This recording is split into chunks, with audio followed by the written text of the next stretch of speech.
Hey everybody, this is Freddie Cohen of ESPN Radio. When I'm not talking about breaking news or breaking news on ESPN Radio, I'm always a fan and listen to the Detroit Sports Podcast, and so should you. All I want to know is if you got your popcorn ready. Do you got your popcorn ready?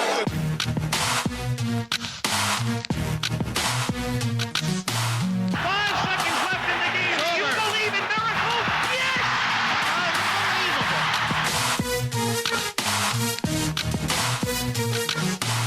I said, are you strong?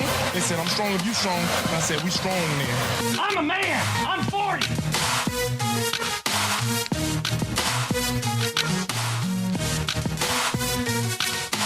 Darren McCarty gets his shots in at Quad Lemieux. And look who came all the way out to try to help. Patrick Waugh. Oh, my goodness.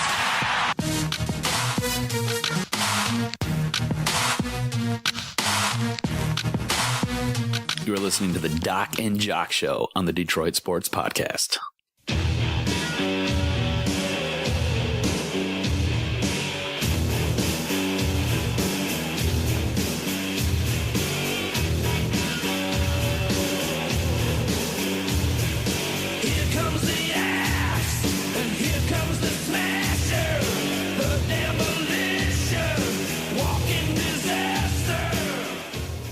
DetroitSportsPodcast.com presents to you episode 85 of the Doc and Jock Sports Podcast, often imitated, never duplicated. I am the Doc, John Macaroon.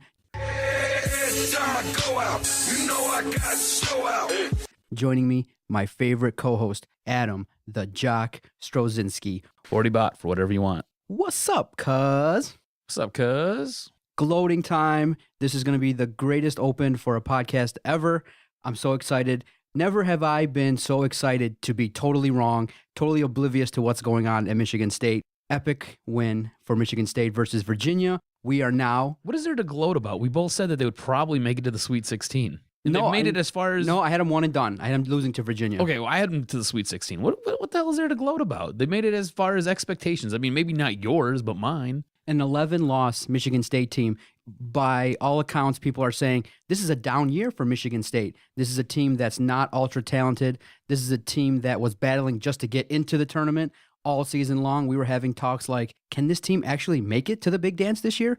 And they get to the dance, and just like always, Michigan State steps up and they play their best basketball in March. It's unheard of for a team that struggles that much, that doesn't play their best basketball all season, has 11 losses, comes off a brutal loss in the Big 10 tournament final, a game that they should have won. You go up against Georgia, you face them, you dominate against them, and now you're going up against the number 2 seed. So this is a team that has a lot of respect nationally, that plays a hell of a brand of defense. I was watching that game, and I was thinking, wow, I like Tony Bennett's brand of basketball. His only problem is, once the tournament rolls around, he goes up against Tom Izzo, and it's the student going up against the teacher. And for 2 years now straight, I've watched both games versus Virginia, and man, those calls are heart-pounding, and those games have been amazingly entertaining and fun to watch. And Michigan State did it, cuz. Sweet 16.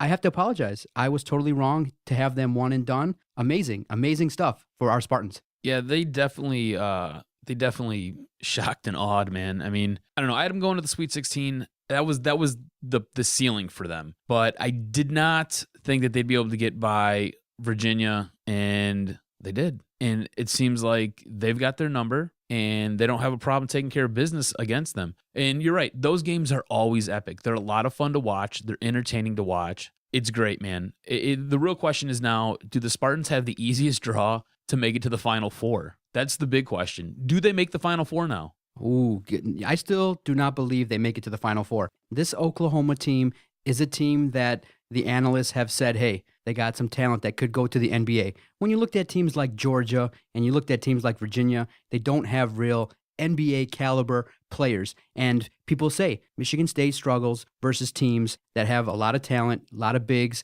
and can play just as tight defensively as Michigan State. I'm not going to assume that Michigan State can make it all the way, can make it to the Final Four.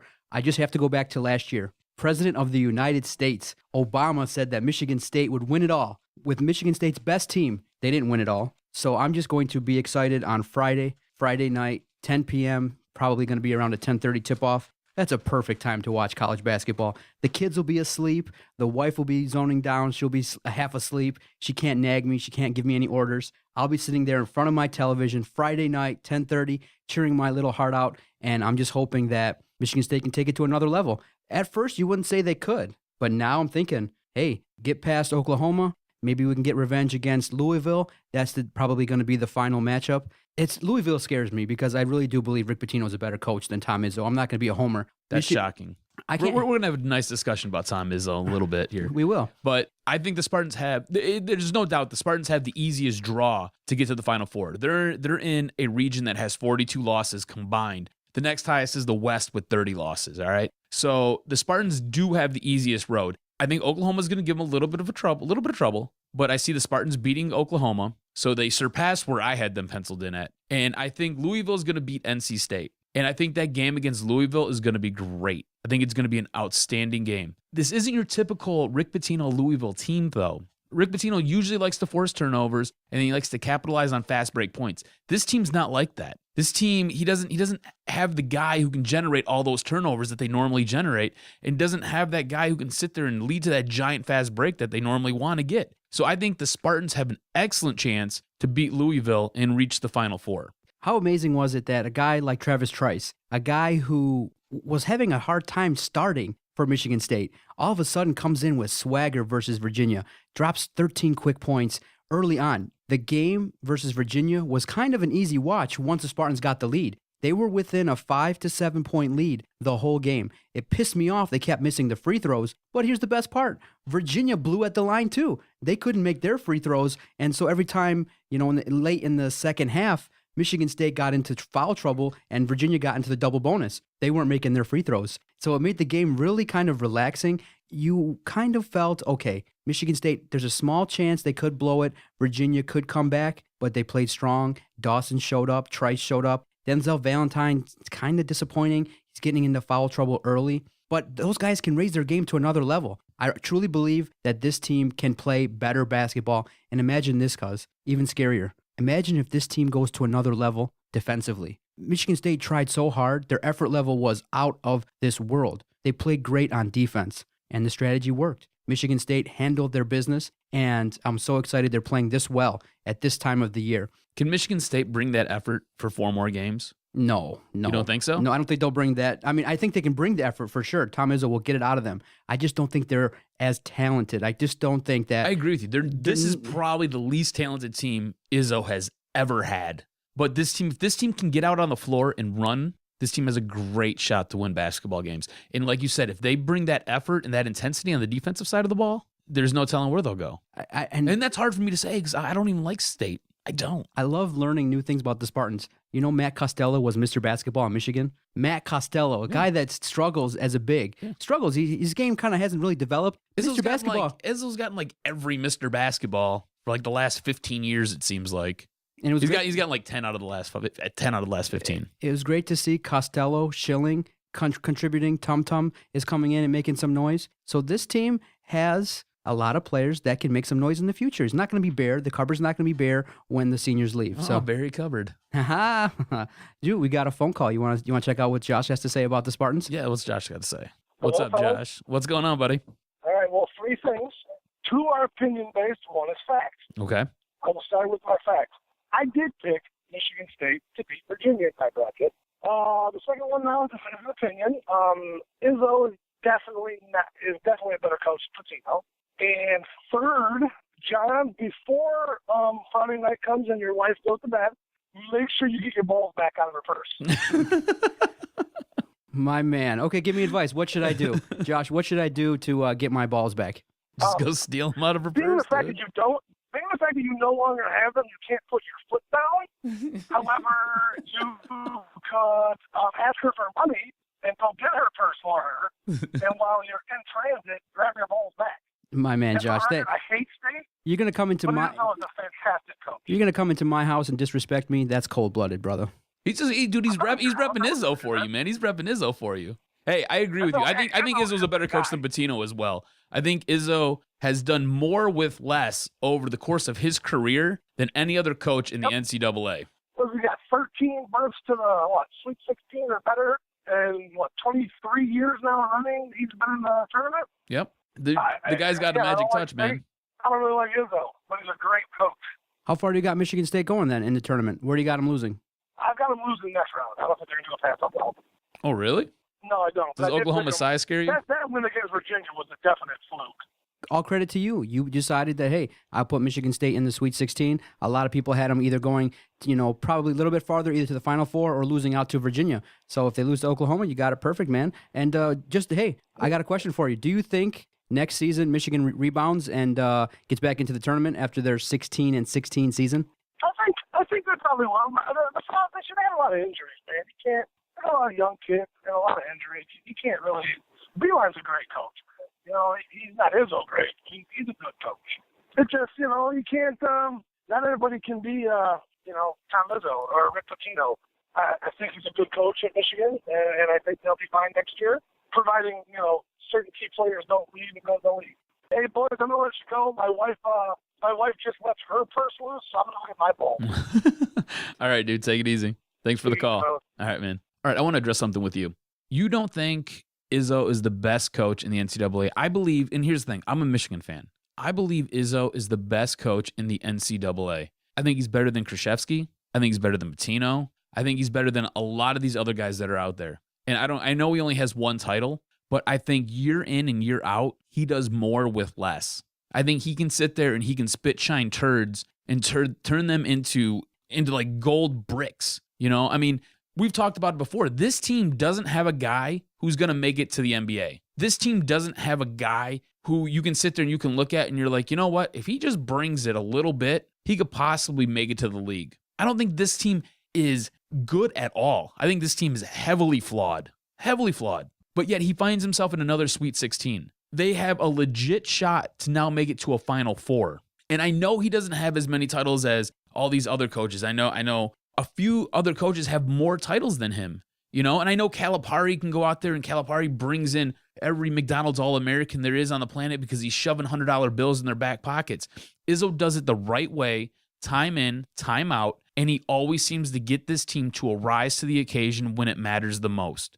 Every March, he has them playing for something, always. And just look at the simple mark of, I think he's around 13-1. In the second round of the NCAA tournament. That guy's the best on day two. He's the best on day two. That's amazing. But you always got to look at, is he the best ever? You got to weigh that versus coaches who have more titles. I don't know if he's the best ever, but I think right now, I think he does the most with the least. And how can you not say that's a great coach? If you look at Duke goes out there and Duke consistently recruits high. Consistently. They are always bringing in a top 5 draft class, a top 10 draft class. Calipari's always bringing in number 1 or number 2 because he's bringing in 15 All-Americans, and then he's going to let them sit there and decide who plays. Pitino consistently brings in a great draft class. Izzo has to go out there, and he's got to make do. He's bringing in, he's not going to New York and pulling players off the court in New York and bringing them here. He's not going down to Florida and bringing in these amazing athletes. This guy's going up to Clarkston, Michigan, stopping in at the Union Wood Shop, having a bowl of mac and cheese, and he's pulling some dude off of freaking Clarkston's basketball team, and he's going to turn them into something. And he does it regularly. Okay, no, I agree with you. He's right up there, top 3. I just think, Duke's coach, Krzyzewski, has to be number 1 due to his longevity, due to the fact that he has multiple titles in different eras. He's taken teams with significant talent, and don't poo-poo the fact that it's easy to take teams with lots of talent and win. It's not easy to do because you have to gauge egos and you got to manage that. Exactly. I understand that, but I just think Izzo does it. What gives you what are the points that you would give Izzo over Duke's coach Krzyzewski? How would you say that? How could you look at by all accounts and say, hey, and when I'm weighing Tom Izzo versus Duke's head coach, that you give Izzo the nod? I just think Izzo has a track record of greatness, right? He always seems to find a way to get his team in the tournament and get them to advance and get them to go deep, or at least deeper than most of us ever think. And I think the teams that he has, I don't think they compare or stack up to any of these other coaches that we're talking about. These coaches that we're talking about, who you said you have him top 3? The other 2 coaches you have ahead of him, do they not consistently work with more? I think it says a lot for a guy to sit there and take 2, 3, maybe a 4-star recruit here and there. Maybe you'll get your Mr. Basketball in Michigan, who I'm guessing is going to project to be a 5-star recruit. And you can sit there and you can turn them into some type of tournament wonder dog. But you look at what Duke brings in. Duke brings in guys who are highly touted, guys who have their pick of wherever they want to go. That's my knock, and I'll get to my point after you're done. And Krzyzewski he does great things with those guys, right? But I just think he has more to work with, and I think Pitino has more to work with. Calipari does. I think these other coaches have a lot more to work with.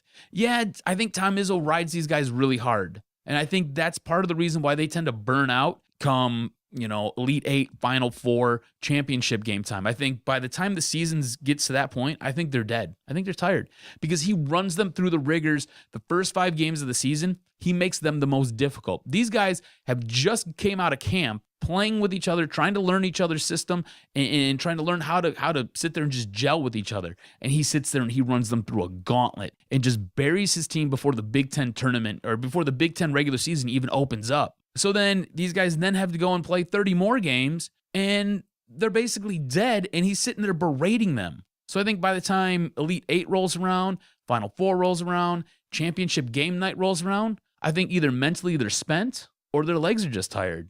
Okay, now you brought up the point that coaches like Krzyzewski, coaches like Rick Pitino do better with more, and so you're downplaying their effectiveness as coaches because they have talent that comes in to work with. I think the downfall of Tom Izzo in this discussion is the fact that he hasn't yet recruited nationally. He's a guy that is picking apart recruiting in Michigan, hands down. He's getting the best players. He's tried, but he always fails to Duke. Exactly, fails to Calipari. Just to look at the last 2 big guys he's tried to get, Jabari Parker and Okafor. Those guys should be Spartans. Why aren't they coming here? Why is it that Tom Izzo can't recruit guys at the next level? Because the national perspective is Duke's a better program because of the head coach. Yes, because of the program built by Duke is a better program because of the work Coach Krzyzewski has. So when you're a player and you realize, okay, where do I want to go, and I'm one of the top 2 players, you're going to go to Duke over Michigan State. On top of it, I don't think Mike rides the guys like Tom rides the guys. I think young high school athletes know that Tom Izzo is hard. He's a hard coach to play for. Yep. He's hard on you. He's demanding, and he expects excellence. I don't think that rap's out there about Mike Krzyzewski. I don't think so. Well, let's look at it's not out there about Calipari, even though Calipari this year has sat there during meetings has been like, yeah, I hope we lose. I expect us to lose. I want us to lose. These guys suck. They need to lose. Mm-hmm. And that's not the case. He's in there sitting there beatboxing to, I don't know, some Drake or Lil Wayne or something like they're dancing, laughing it up with these guys. Talking about this, talking about that. What girl's going to get slayed later on tonight? Calipari's in there doing that. That guy's a greaseball. Yeah, and I respect your opinion. Based on your argument, I could move Izzo up to number 2, just based on his 1 national title, 6 Final Fours. But we got to look at the facts. Coach Krzyzewski, 4 national titles, 11 Final Fours. Come on now.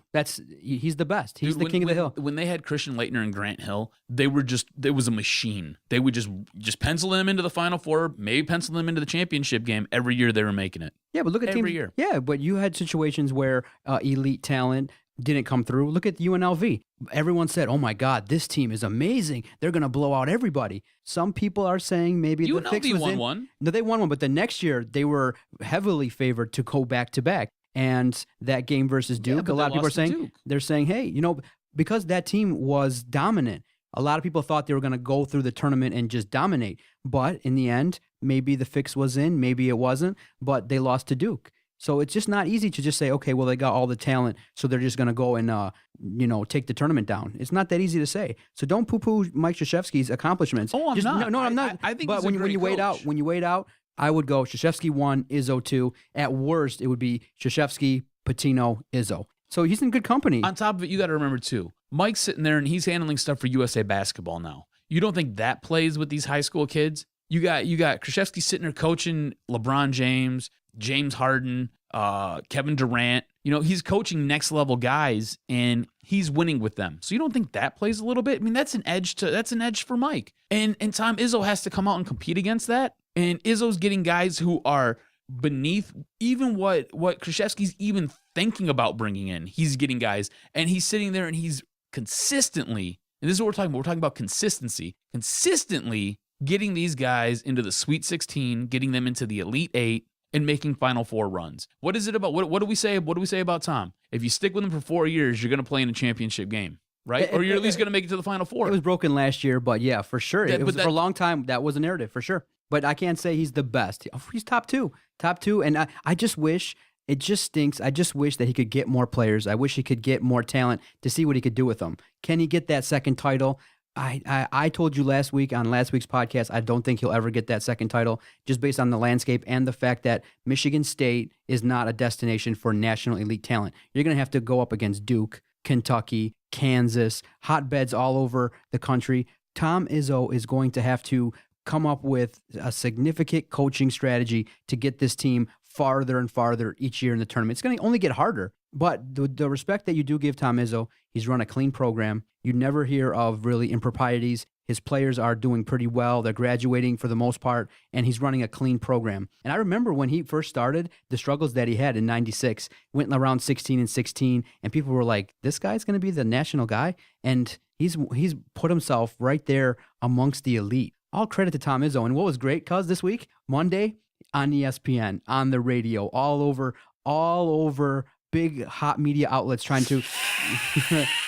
That noise you hear, that's the slurping of Tom Izzo. Yeah, but you have to, because when you start looking at the numbers and the longevity, dude is a high-profile elite head coach who does it in a way that reminds people of old school basketball, getting these players faces. He does it differently. He does it differently, and I think that's why he can take players and get the most out of them, because the team is just a reflection of himself. Hardworking guy, humble, learn from your mistakes, and try to get the best out of what you have. And this team, maybe, let's just dream. The dream scenario. If Michigan State is to get to the Final Four, you think they give Kentucky a game?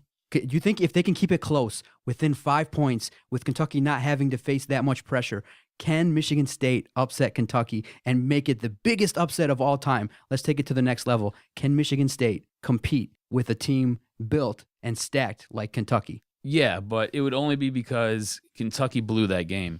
I really feel like Kentucky's problem is their mental capacity. I feel like Kentucky doesn't pay enough attention to what's going on during basketball games. They don't have to. And I think they have lulls where they're just asleep at the wheel and other teams catch them sleeping, you know? But the thing is, they're so talented that they can overcome that in the second half and just blow you out by 31 points. So, yeah, I think Michigan State could do it. I think it's highly improbable, and unless Calipari just has no way to get through to these guys, that'd be the only way that they would blow that game. Kentucky's heads and tails above everybody else. You roll two lines. You have two squads that you roll out there. Two teams. You've got your A squad. You got your other A squad. That's it. And you got old senile Larry Brown saying that Kentucky could, in the Eastern Conference, make the playoffs. He made some headlines with that comment. Could Kentucky make the playoffs in the NBA East? I think it's laughable when you start talking about comparing college teams to pro teams. They would get run out. The Pistons could even beat Kentucky. I don't know about that.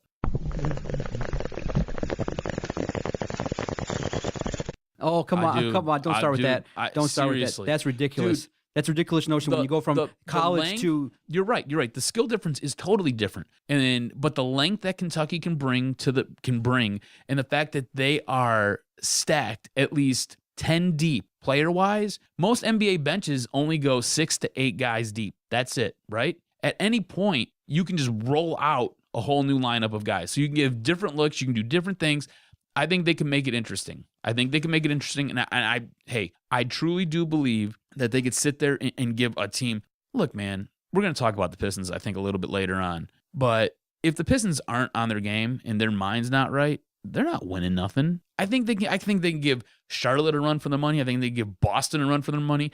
I don't think they could give Miami a run for their money when Dwayne Wade's on his game, but depending on what's going on with Indiana, you might even give them a run for their money. The best part about doing this podcast and throwing out our ideas on social media at our Twitter page at Detroit Podcast and on Facebook is the messages we get. And this is a good one from Brian Timmer on Facebook. He says, MSU can make the Final Four. East is the best draw for them. No, he is not the best coach in the NCAA tournament. Ever hear of Coach K? And I love the play on words. No, he is not. IZZMAN. N-O-T. No, he is not from Brian Timmers. I agree with him 100%. You ever hear of Coach K? I think we both agree. Coach K is a great coach. My point is Izzo does less. He does more with less every year. Every year he's doing more with less.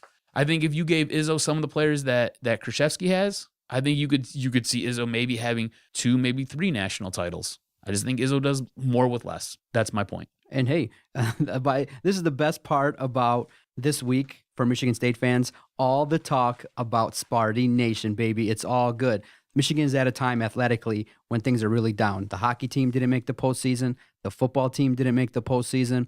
The basketball team didn't even make the NIT. So this is great when everyone's saying Michigan State's having a tough year, everything's going downhill, we still make it to the Sweet 16, a spot that basically they've solidified year after year after year. So great points, and I got you sitting here kissing Tom Izzo's butt on an episode of the podcast. Not kissing awesome. It, dude. Not kissing. You're kissing it all up in there. You're like, Tom Izzo's the best. Just tongue jack. I love Tom Izzo. His pooper, huh? Tom Izzo is number one. No. He's better than Coach K. I'm just saying. You know what? I'm just telling you how I see it, and I think that you guys at Michigan State have a great coach. I think he's one of the best coaches in college basketball, and I think he is one of those guys like Coach K who can make that transition and coach the pros. And I think he brings a toughness. I think his teams bring a toughness every year. I think that's how they win games, is through a tough mental state, a tough physical stature, and I think that they do it the right way. I think he does it the right way. I'm not saying that he's better than Coach K. I'm just saying that he does more with less,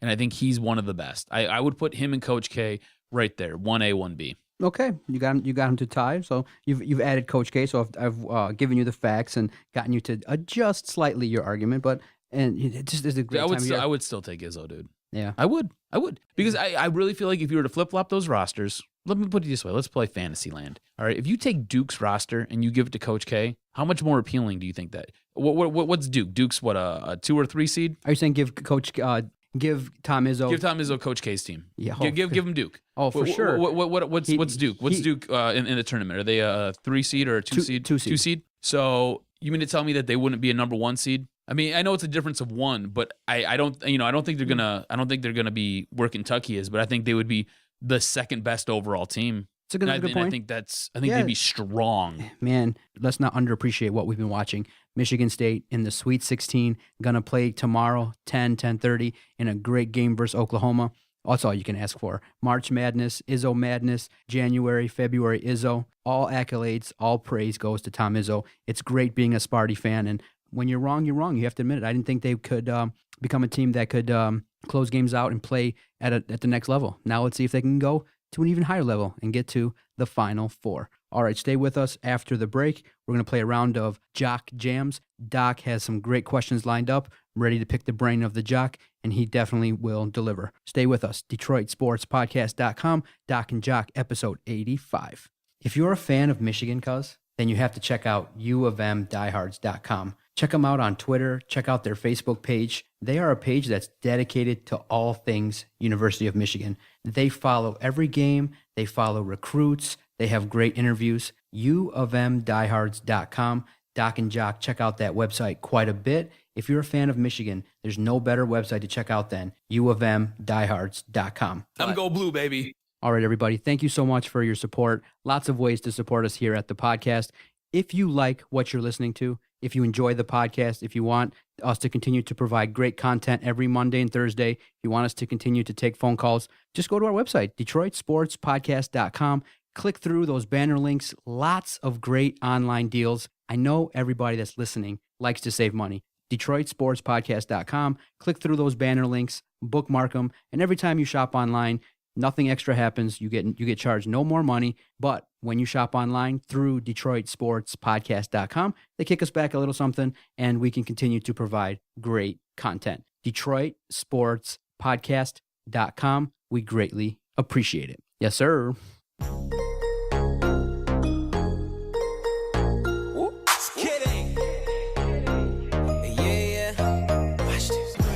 You ain't gotta say too much. Hate when you say that I play too much. When I get too close, I'ma touch that subject.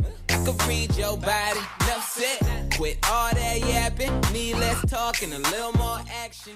Yeah. Kid Ink, baby. I was watching something. He was on it last night. I don't know what the hell I was Monday watching. Night Raw, baby. That's what he was at. I'm like, oh, that's the guy from the podcast, baby. You know, I'm going to try a little rap. Doc and Jock in the crib, baby. Dropping out the hot podcast for you. Don't do that. Don't do that. Don't quit your day job, bro. No, I've never been a good singer, man. But that'd be fun, man. Put me in a little hip-hop video, some hip-hop action. That'd be some fun stuff. Do you even have baggy pants? No. I didn't think so. No, but I could rock the tattoos and the hard look. You can't. No, there's nothing hard about you. No, nothing hard about me at all. My man, lots of great news this week to talk about in Jock Jams. You ready to kick this bad boy off? Yes, sir.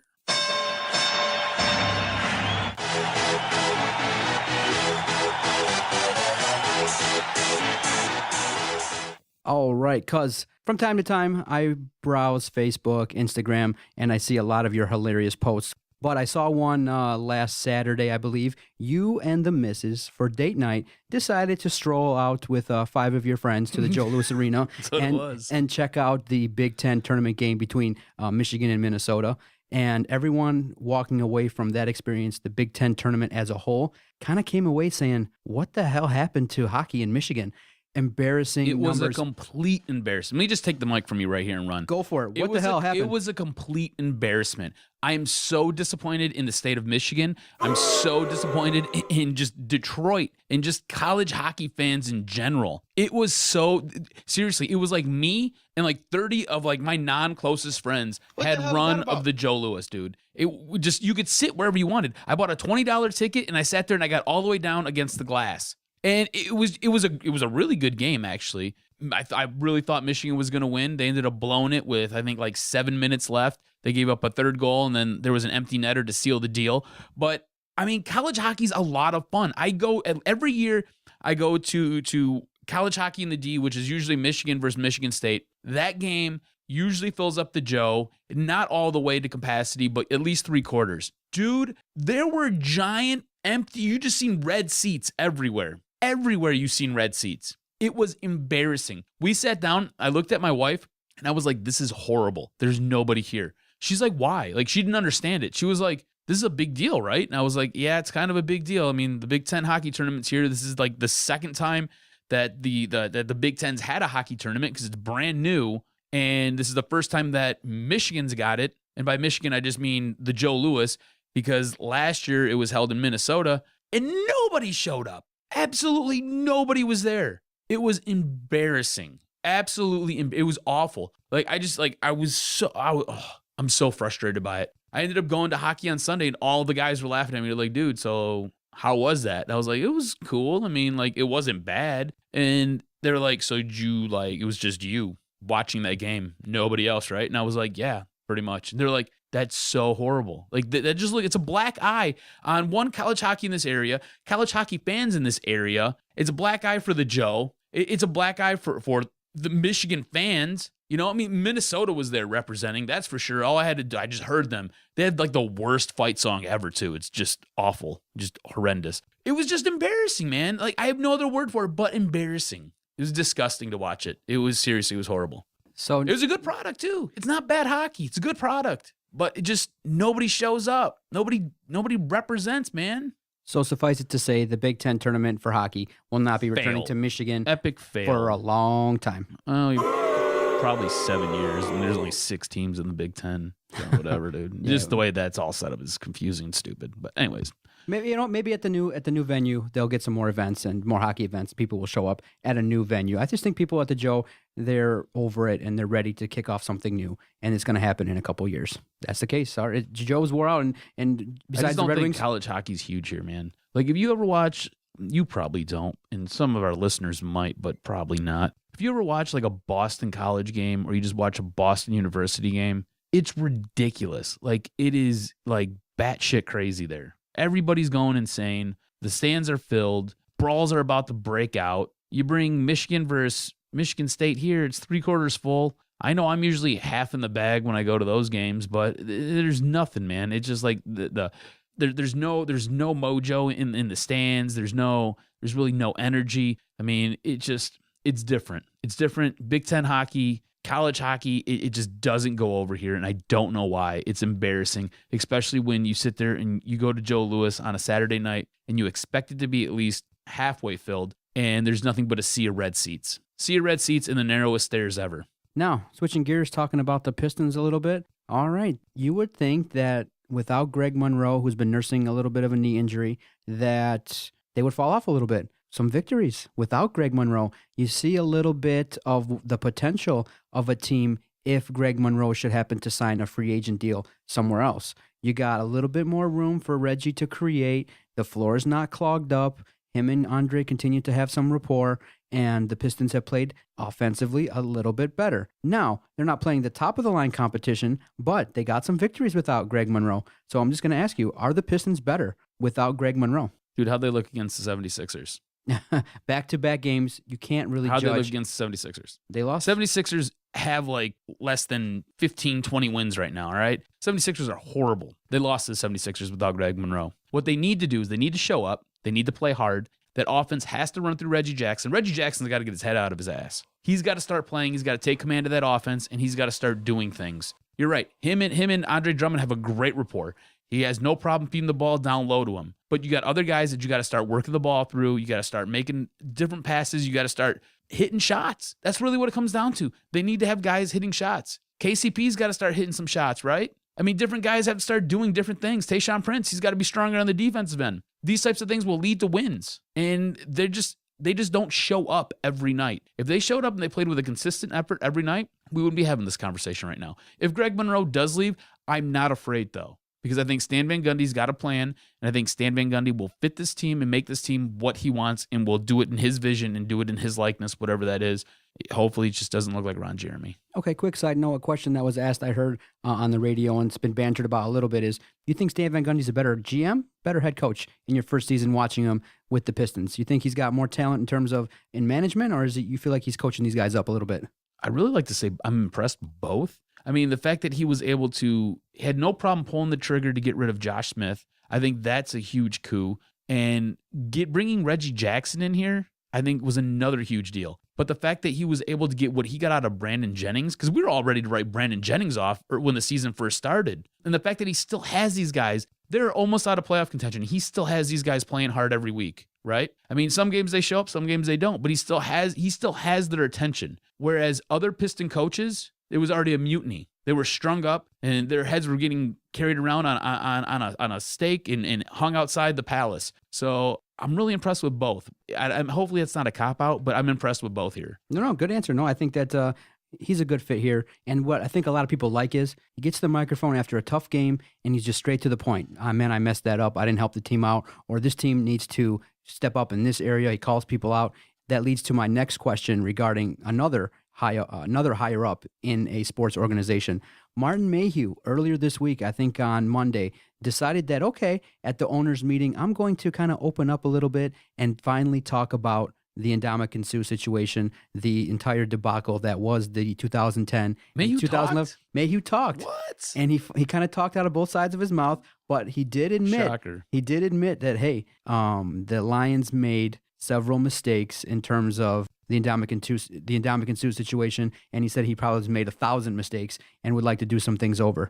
A lot of people are taking his comments and have become really agitated and frustrated, and I understand why he shouldn't speak, because when he does come out, he ends up being double speak. When he speaks, it doesn't lead you to believe that, hey, wow, we got a great leader. We got a guy that we should rally behind. Dude, Martin Mayhew, just don't talk. But what was your reaction to his comments regarding the mistakes the Lions have made, the Ndamukong Suh mess, and your reaction to Mr. Mayhew finally coming to the mic 2 weeks after the whole ordeal? Martin Mayhew does not invoke confidence. I think we can definitively say that. I was happy that he spoke and that he addressed the Ndamukong Suh issue. What I liked even more was that he addressed his draft from the 2010 season and the 2011 season and called them just an utter debacle. Just a disaster. And they were a disaster for different reasons. Because he hit on nobody with that 2011 draft. You know what I'm saying? That whole draft was very underwhelming and was just a dumpster fire. I don't know what to make out of Martin Mayhew. I'm not really sure what he is. I'd like to think he's the guy pulling the punches in the front office there, and he's the guy who on draft day is saying, we're taking this guy, this is the guy we need to take. and we're going to build our team this way. Because you're right, he does do a lot of doublespeak. He says we're going to do this, but then he turns around and gives up. He says he likes to build through the draft, but then he turns around and gives away a 4th and a pick for Haloti Ngata. And the more I find out about that Haloti Ngata deal, I really feel like they got rooked. Oh, for sure they got rooked. I really feel like Ozzie Newsome really just pulled the carpet out from underneath their feet and got them to give up a 4th and a 5th round pick. And people are like, okay, it's just a 4th and a 5th round pick for a Pro Bowl player. Yeah, but this team has so many holes now and is so deficient. You need those 4th and 5th round picks to pan out, and you got to have those hit. And if they don't hit, you're like the Lions of old. And we've come so far to get away from the Lions of old that you can't just go around doling out 4th and 5th round picks. Those are the guys who you hit on, and they come extra cheap. Like they come in for like real low money, and you can sit there and you can re-up them in a few years and extend them out a few more years and just keep them just on the back end of the salary scale. And he just doled those out like they're no big deal. I don't know what to make out of Martin Mayhew. He's a conundrum, man. He's a giant cluster, and I don't like him. I've never really liked him. I like Brian Sanders, and I've ran with the flag for Brian Sanders for over a year and a half now, and I'm going to keep running with the flag for Brian Sanders. And I think if there has to be a change or a shakeup, I think Brian Sanders should take over, because I think everything that Brian Sanders has done has helped this team win and has put this team in a position to win. Because when Brian Sanders took over, instantly the drafting got much better. All right? You can't say anything about the contracts because Brian Sanders doesn't handle that. That's Tom Lawan and that's Martin Mayhew. And I think that they have botched contracts. And I think by sitting there re-upping guys and restructuring contracts and pushing money out and just basically kicking the can down the road, you've seen what it got you. It got you a franchise tag of almost $27 million for a guy who is ultra competitive and is a top 5 defensive tackle in the game. But you can't use that type of money on a guy like that. You can't do it. And now you've restructured Matt Stafford's contract a couple times. You restructured Calvin Johnson's contract a couple times. And you're about to pay the piper for those guys in the next 2 seasons because they're owed a lot of money on the back ends of their deal because they've restructured so many times. I just feel like Martin Mayhew, everything he touches, you know how we talk about having the Midas touch? I really think he's got like the brown smudgy poop touch. Everything he touches just turns into a giant turd, and it stinks. If he opens his mouth, it stinks. It's like he's been snacking on poop all day, just munching on turds. Oh, shut up, man. Martin Mayhew. Shut up. Yeah, just stay in the background. Just try to work with the team to improve this team in the draft. It's just really a big mess. And right now, it's just looking like a 6-7 win backwards kind of season. And you never know, they could impress. Maybe Jim Caldwell can do more with less. Maybe he can perform like Tom Izzo and do a little bit more with less and really earn his coaching salary. But the organization, he's got his work cut out for him this year. Yeah, that's for sure. Yeah, underwhelming. And all over town, everyone's angry. Like, just don't talk. Just, you know what? It's much better if he doesn't speak. And I agree with you 100%. It's just, you just wish that you would have a team that you could respect the general manager and the president, and right now we don't. Well, we shall see. He'll be there for a while. I don't see him getting let go unless it's a complete disaster. DetroitSportsPodcast.com, Doc and Jock, episode 85 will return after this commercial break. Definitely check out the guys at the Detroit Sports Nation, DetroitSportsNation.com. Great website. They are unbelievable. They are killing it on Facebook. Give them a like at their Facebook page, Detroit Sports Nation, and definitely check out their website, DetroitSportsNation.com. Our collaboration with them has been excellent, and they continue to be a strong presence here on the podcast because they bring the noise and they have great content. So thank you guys again. We can't thank you enough. You're the future of our business, and I know when you guys have a podcast like this, our future is in good hands. You got to check out their stuff. I mean, I'm really impressed by it. You guys have probably one of the better ones I've seen in the country. Wow. In a short period of time, you've done good work. Look at me kissing your hand. I know.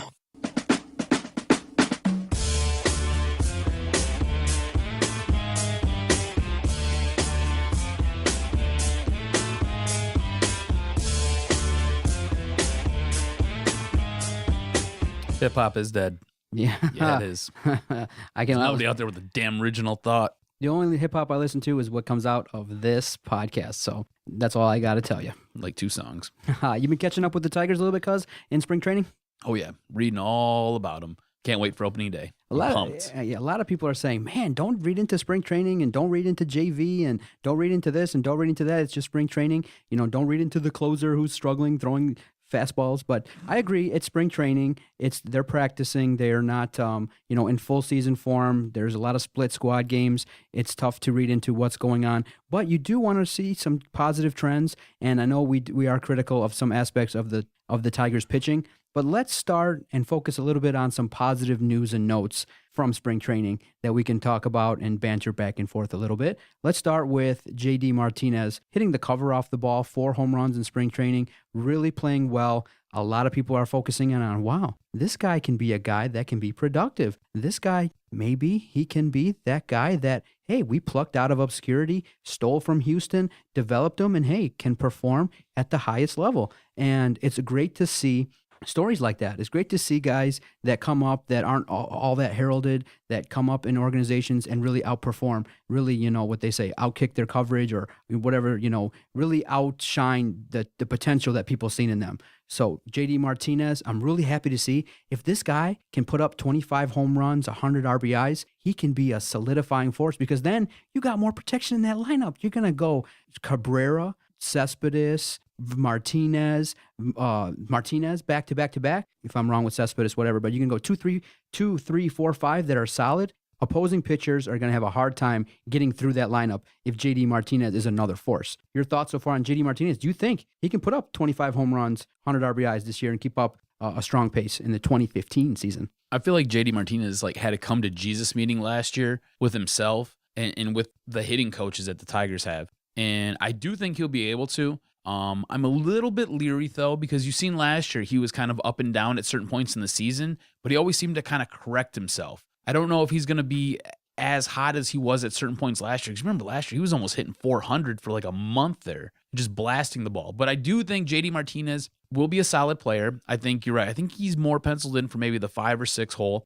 The best part about JD Martinez is just like you said. He's a guy that we picked up, kind of developed him, and now he's filling a role. The Tigers' farm system is so horrible. They have nothing, right? So when you hand out $30 million contracts like you do to Cabrera, or you hand out $24 million contracts to guys like Verlander, or you hand out $18 million contracts to Victor Martinez, you need a guy like this who's earning a decent wage, but not just blowing your salary cap out of proportion, right? You need guys like this. You have to have them. And normally these guys come up through your farm system. They don't have a farm system. They trade all that away to get other pieces. That's what they do. So JD Martinez comes in, and not only does he fit a role in the batting lineup, not only does he fit a role out in the outfield, he fits a role with the salary cap, which helps you out immensely. That way you can go out and you can do different things. And when the trade deadline comes around, after you see what you've got with this team, you can maybe go make an addition. I think JD Martinez will stay hot. I think that he'll carry that into the regular season. And don't be surprised if it's a little bit up and down, because that's how he was last year. But I think when all is said and done, he'll probably be right around a 295 hitter, maybe 25 home runs, maybe 75 RBI, maybe 80, 90. I'm not sure, but we'll see. I think he'll be a nice addition. Who has better numbers, Cespedes or JD Martinez? Ooh. Bigger numbers. I think average Martinez will have a better average. I think home run power, I think Cespedes might. Cespedes swings at everything. That's the problem. The guy's like a windmill up there, right? He strikes out a lot, but when he connects, it's gone. So I think for average JD Martinez, I think home run and maybe RBI might be Cespedes. It depends on if he can make contact with the ball. So it'll be interesting to see. I think their batting lineup is stronger this year than it was last year, and I think it's more well-rounded this year than it was last year. I think last year they were kind of still getting away from playing like a softball team where you just go up and you crank the ball out of the park. I think now you got guys who can hit for average. You got guys who have power. You've got guys who are home run hitters like Miguel Cabrera and Victor Martinez, and you got guys who can set the table for them. And even on the back end, I'm not so worried about that back end because I think Goats will be fine. We're still not sure where Alex Avila is going to be batting, but I think that back end will be not as detrimental because, dude, last year was brutal with that back end. You'd see Alex Avila come up and you'd just be like, yeah, that's a strikeout. And you would just just walk away, go pee, go grab a snack, come back, I don't know, whatever. The commercials were rolling and you'd sit back down and it was the top of the next inning, you know what I'm saying? Or the bottom of the next inning. So I think that back end will even be stronger this year too. So I think their lineup, their batting order is looking really solid. Yeah, now piggyback on our point there, my question, I'd ask, is JD Martinez going to have better numbers than Cespedes? But also at the same time, Do you think a guy like JD Martinez, his ceiling can be a little bit higher than a Cespedes at this point in his career? I think that if he can take that next step, he can be a guy that can get you 25 to 30 home runs every single year, can be a guy that drives in a bunch of runs, because that lineup right now has a chance to protect him at that spot, and where he's at in the lineup, he can get some good pitches to hit, and he can, really do some damage. So I like his ceiling, and I like the fact that I think he really has taken to listening to Martinez, to listening to Cabrera, to being able to take what they say to him, and he's watching every single game. That's really helped. And that's another reason why keeping Victor around is not only for his production. He can be a mentor for a guy like JD Martinez. He can be a mentor for the other younger players for the Tigers. So I'm just thrilled to look at JD Martinez, and I'm going to ask you, who on the Tigers are you looking forward to kind of tracking this season, and who are you looking forward to checking out and monitoring throughout the 2015 season? First off, let me address your one point about Cespedes and JD Martinez. I think Cespedes has the higher ceiling. I think the one thing Cespedes has to do is he just has to control his strikeouts. I think if he controls his strikeouts, everything else falls into place for him. If he could just go up there and not swing at everything, because I think he has more power, and I think he could hit for a better average if he just didn't strike out all the time. You realize last season, he struck out 128 times. I mean, that's ridiculous. The guy was a strikeout machine. The year before that, he struck out 137 times. So he swings at too much. Bad pitches, everything. He just swings way too much. So I think if he was to control that, get that into check, and get that a little bit more reasonable, I think he has a higher ceiling than JD Martinez. I like what JD Martinez brings to the lineup, though, and I like what he does. And I think JD Martinez, if he keeps tracking in this direction, he has a very high ceiling. But going into this season, the one thing I'm most interested in seeing, it's a group of people. It's not just one person. I'm interested to see what the starting staff is, because for years now, we knew exactly what we got, right? You knew that starting staff was something that you could rely on. They were sit there, they were penciled in. They were generally the top 5 pitching staff in all of Major League Baseball. The starting rotation was always solid, always solid. Now, you lose a guy like Fister a year ago. You lose Scherzer this year. You trade away Rick Porcello. You trade away Drew Smyly. What do we have, all right? You think you know what you got with David Price. Anibal Sanchez, can he stay healthy, or is his shoulder going to fall off? Is Verlander completely done? Because at this point, he's just a giant, massive contract that's going to sit there and just hang around the Tigers' neck for forever. Who is Alfredo Simon? What is Shane Green? What do they bring to the table? Are they better than Rick Porcello? Are they better than Drew Smyly? What are these guys? Who are these guys? What is our rotation? You have no idea. That's what I want to see. I want to see what our rotation is. Man, I love doing this podcast. We can take phone calls and we can get some opinions regarding the Tigers. Love doing Tiger Talk. So let's go to the calls and see who's on the line and what they got to say regarding our Detroit Tigers. Hey, what's going on, fellas? What's going on? Who we got on the line on the Detroit Sports Podcast? This is Jed. How you guys doing? Jed, what's going on, man? Everything's great. Well, I think that what you have this year is you guys asked who's going to have a better year, Scherzer or Price, and the Tigers' defense this year is shaped up a little bit because you've got Ghost, who's going to be in center field. Him and Rajai Davis are going to be splitting time there. And then up the middle, you've got Ian Kinsler and Jose Iglesias, who are very stellar defensively. So I think Price will have the better year, personally, just because the defense is a little bit more solid. Ian Desmond, obviously, with Washington, isn't the best defensive shortstop. And there's some question marks in the outfield on who's going to be playing left field. Is it going to be Ryan Zimmerman? Is it going to be – they really don't know who their left fielder is. So, I don't know. I definitely think that it'll be interesting where the Tigers' starting rotation is. Jed, do you think that the fact that Scherzer's now pitching in the NL is going to make any difference? Generally, when you go to the NL, it's a little bit easier because you get to go up against another pitcher when you're in your home ballpark. So do you think that's going to drop his ERA? And do you think that maybe plays a little bit? And maybe he can go longer in games? Because generally he was a 7th-inning guy, and he kind of gave up the ball after the 7th. Maybe he can get to the 8th, maybe 9th game. Maybe he gets a couple more complete games. I mean, that could lead to a little bit of – he could have a lower ERA, and he might have a few more wins. But you also got to remember that the AL has the DH, so – I know Victor Martinez is coming off an MCL surgery, but he's going to have more run support than a National League team would. So I think Price probably has a better chance of getting more wins. All right, Jed, before we let you go, what's your confidence level with this Tiger team? And a lot of people are setting the over-under at wins at around 84, 85. What are you thinking so far about the Tigers just ahead of opening day? Fellas, if I had to say, so I'm going to go over 84 wins. And the reason why I say that is, think about it. The Indians haven't really improved that much. They did add a few power bats this offseason. Chicago White Sox improved their pitching depth, but the Kansas City Royals didn't get any better, and the Minnesota Twins certainly didn't get any better. And I feel like since you've added Yoenis Cespedes, you've added some younger arms and Shane Green, I think you're going to be surprised at what this Tiger team is going to do. Jed, thanks for calling the Detroit Sports Podcast, man. Thanks for listening. Oh, no problem, man. Thanks. Now let's address let's address something he brought up about Price and Scherzer. I don't know if Scherzer is going to do all that great in Washington. I think he'll be a very solid pitcher. I don't think there's any question about that. The guy has shown just year after year how he's kind of tracked in his progression, and I think he's now hitting his prime. But I think David Price is another year more comfortable in Detroit.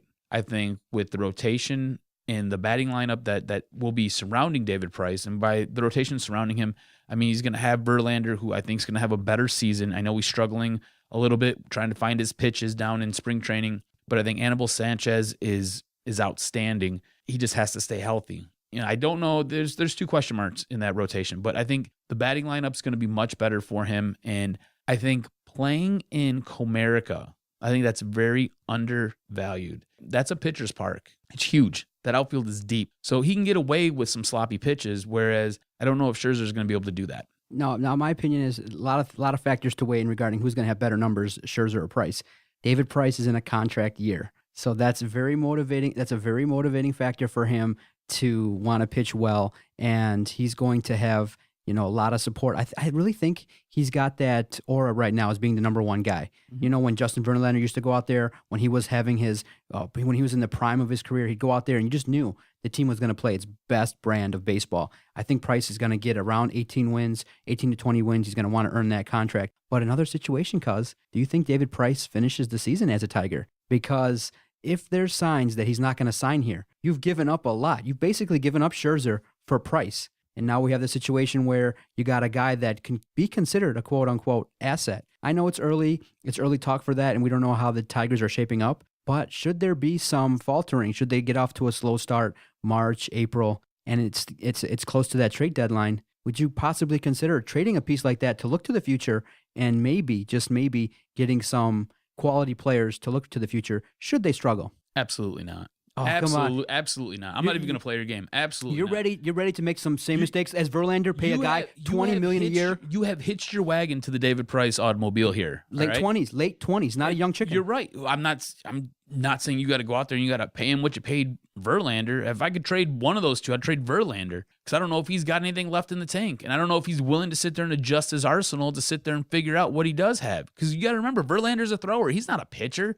That guy just gets up there and just throws fire. That's all he does. He just goes up there and throws fire. However, David Price has an arsenal. David Price has other pitches. David Price can amp it up, but David Price can do other things just as well. And I think that you have hitched your wagon to David Price, and I think you're going to ride or die with David Price for this season. That being said, doesn't necessarily mean that you're going to sign him, but I think if you are looking to win a World Series, you need David Price to be that guy who is competing for a contract, that guy who's your number one stud, that guy who can go out there and mix his pitches, and when he has to, he can dial it up. And when he has to, he can sit there and throw something that's a little bit off and a little bit tricky and paint a corner. That's the guy that you've got, and that's the guy that you're hitching your wagon to. And if you're a Detroit Tigers fan, you better be rooting for that guy, and you better hope that he's your number one stud. And I think that Brad Ausmus named him the number one pitcher for opening day.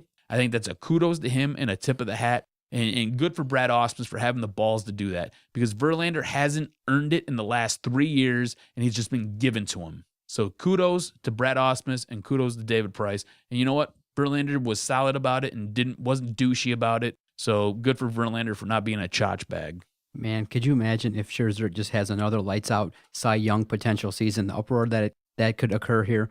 I understand that was a lot of money, dude. That was a lot of money, but he got more. You know what's messed up too? What's messed up? I don't know if you've seen this screen grab, but when they sat there and when they posted, when they're running through like the starting rotation over there in Washington, they had it as Max Scherzer. Yeah, man, I saw that. I was like, what? Our friends at the Detroit Sports Nation put that on there. I saw that on the Facebook page. I was like, what the heck? You can't even spell this dude's name right. Man, come on now. I just kind of wish that Max would have wanted to invest here and maybe taken less money to maybe get a winning situation here. I don't know. I understand the big money situation. I understand leaving, but could you imagine a pitching lineup of Price, Scherzer, Verlander, Sanchez? I mean, if you really want to win, that's just take the chance. Take the chance, sign a 1-year deal, play well, and then you're most likely, if you are on a pitching staff that wins the World Series, you can make that money. I mean, I think Washington has a good team. Solid team. They're going to be in the playoffs. They're going to be consistent. I don't think they have a World Series caliber team. So it just sucks that Max Scherzer. I just don't want to see Max Scherzer going like 20-1, and Price going like 18-10, struggling a little bit, and then when we need them, and then they decide to sign Price for like 10 years and $180 million. You know, come on. I don't know if the Tigers will ever make another move like they made for. They're going to have to. I mean, Price is going to demand a lot of money. Price is going to demand some money. Yeah, and I agree with you. Price will demand some cash, and if they're really serious about signing him, he's not worth $28 million, is he? $28 million. I think the season really start drinking. $28 million predicts a lot. $28 million. Yeah. I don't know, man. The thing is, I think he's got more in the tank than Verlander does, and I think he is a better pitcher than Verlander is, because I really just believe Verlander gets up there and just likes to throw heat, man. He likes to see that radar gun dialed up to triple digits, and I don't think he can do it anymore. You know, I think he's somewhere right around like a 95-mile-an-hour fastball now, so he's got to lean on other things. He's got to figure out a slider. He's got to maybe develop a sinker, and he's got to lean on that curveball and that changeup. He's got to develop one more pitch, and he's got to sit there and be able to mix that arsenal, and he's got to be able to get away with throwing 95 miles an hour.